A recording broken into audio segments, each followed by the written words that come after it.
35-year-old male with fetal alcohol spectrum disorder. I need help with processing and prioritizing things. People with disabilities have dreams too.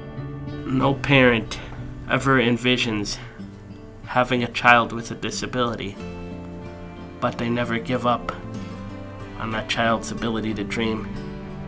All of us are simply, one accident, one incident, one relationship away from a disability. The mission of the ARC of Minnesota is to promote and protect the human rights of people with intellectual and developmental disabilities and support their full inclusion in the community throughout their lifetimes.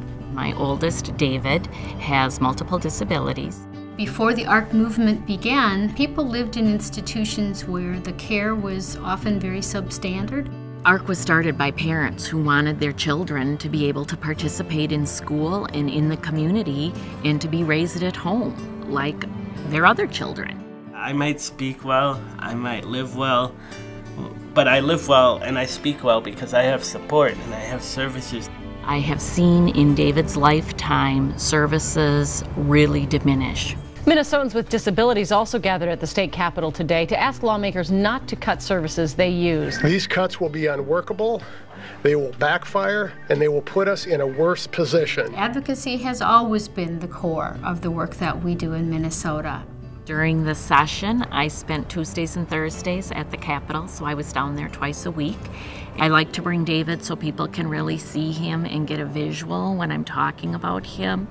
We're going to have to work with policymakers to really look at how we can deliver services and supports that people with disabilities rely on in a way that is most effective for the dollars that we spend. What they're spending their money on is worth every penny.